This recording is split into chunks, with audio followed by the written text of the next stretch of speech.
move on to the next part, which is what I'm going to go through now, which is foot position, the top position, as in the top of the swing, and then breathing and mechanics, okay?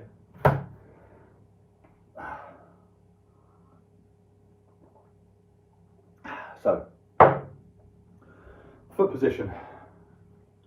You're going to want a wide squat foot position, okay?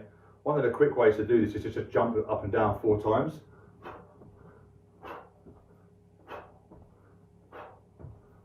And then check your foot position there. It should be at least that wide. I know that I feel a bit more comfortable being slightly wider than that. So wherever you're at with your foot position, it's going to be as wide as, if not wider, than what you would use for a squat, with your feet facing slightly outwards, but not turned out like Charlie Chaplin, okay? Because you need to maintain some torsion through the hips. If you go too wide with the feet, you're just going to collapse in at the knee, and you're going to roll on to the inside of your foot, and that's not what we want. So we want to be able to keep enough external rotation through the legs so that there's torsion into the hips that creates stability, at the same time as creating enough space between your legs to get a kettlebell and your forearms through high up the thigh, okay?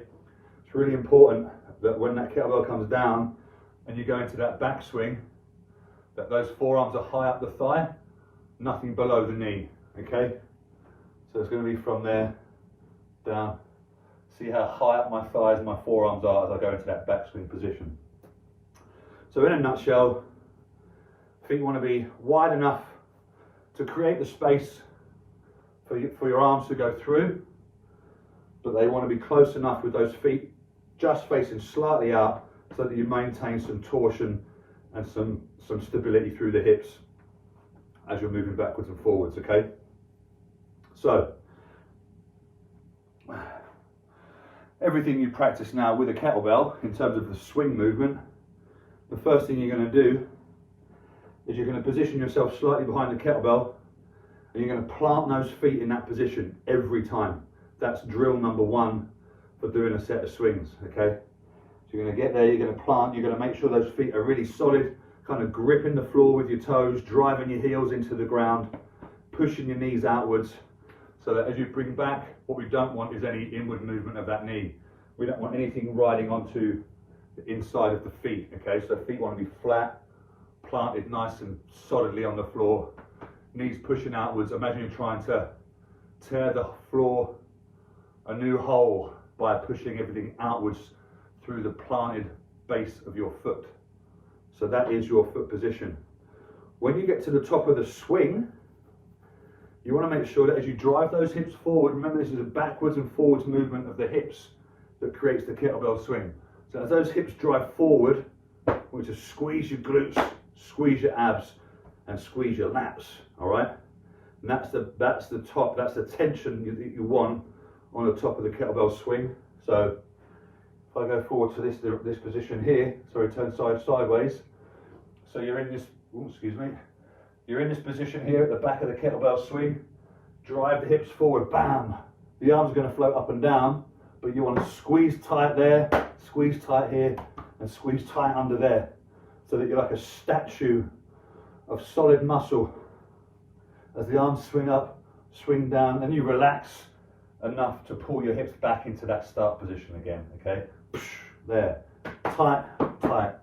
What I'd normally do if you're at the gym is I'd get you to stand in that tall position just with your arms down here, and I'd be slapping you in the abs, slapping you on the glutes, slapping you under here to make sure you've got that tension. And that tension's really important, all right? The number one reason that tension is important is if you get to the top of the swing and you're loose, that fucking cannonball is going to pull you forwards off balance.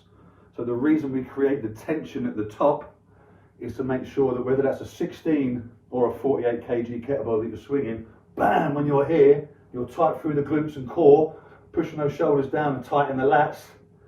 That kettlebell swing is under your control. That kettlebell is under your control. It's going to arc up, stop, and arc down, rather than pull you forwards onto your toes, pull your shoulder out, unbalance you, and you're either going to lose the kettlebell or you're going to try and fight the kettlebell and lose that, and it just leads to bad technique, lack of enjoyment, and fucking likelihood of injuries. Okay, so it's really important that that foot position is correct, and that when you swing with some intention, so you drive those hips, bang, and you're locking in every time through here and here, importantly, all right? Woo. So that is part 2 of this video. We've done so far foot position, and we've done the top position. So the tension through the glutes, core, and lats at the top of that swing. So now I want to talk you through how to do the breathing when you're doing a set of swings. And the basic rhythm that we're looking to achieve. The only rhythm that we're looking to achieve, and it is basic, and there should be nothing else, okay? So the breathing is an inhale on the way down, and an exhale as you squeeze the glutes and abs at the top of that position, all right? So if I was swinging a kettlebell now, you take one breath in for the hike it, and then you drive the hips to swing the bell, and as those hips lock in, that's where the exhale happens as the kettlebell floats up under your control, floats down. As the kettlebell comes down, you suck in there,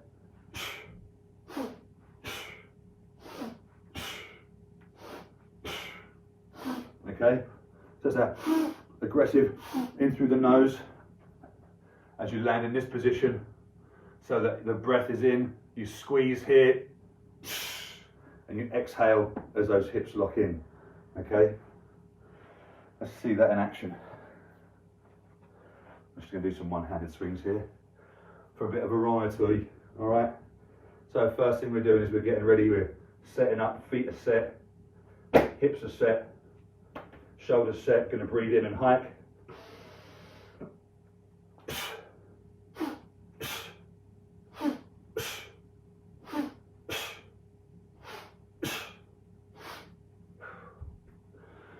And that is how the breathing should look. And you should notice that the breathing, especially that exhale locks in with creating that tension through the glutes, core and abs, glutes, core and lats when you're hitting that top position. As you come down, you need to relax. That's where you get to breathe in on that slight period of relaxation as you pull the hips back into the start position. Exhale as those hips lock in, squeeze, squeeze, squeeze.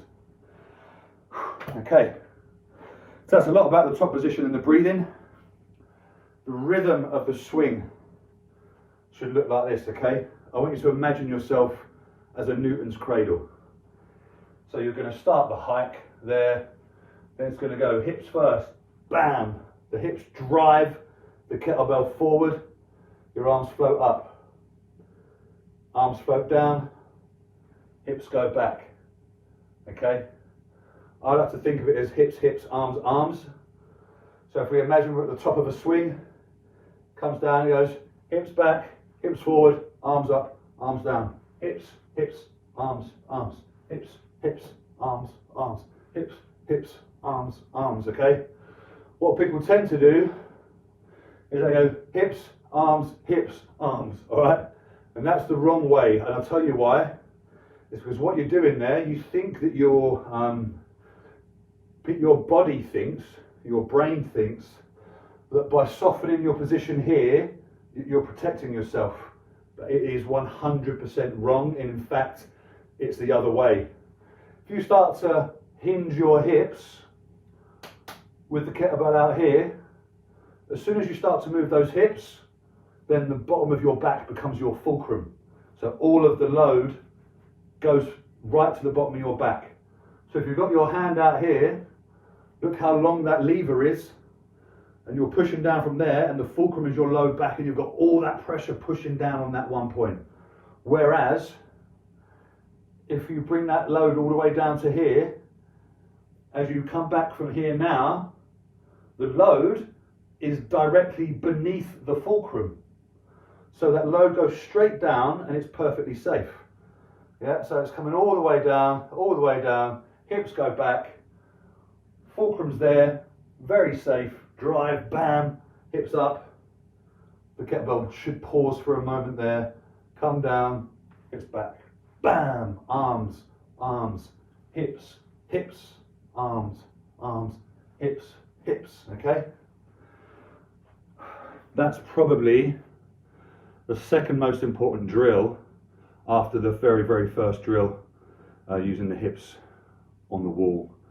So you get those hips working, and then you've really got to get that rhythm of hips go back, hips drive forward, arms float up, arms float down, hips, hips, arms, arms, hips, hips, arms, arms, okay?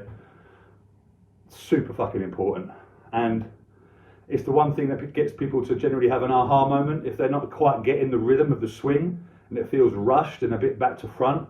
As soon as they get that hips, hips, arms, arms bit, especially the bit where they're waiting for the arms to come down and they literally fire those hips back, that's the aha moment. So a really important drill to get, okay? All right, so that's the end of the second part.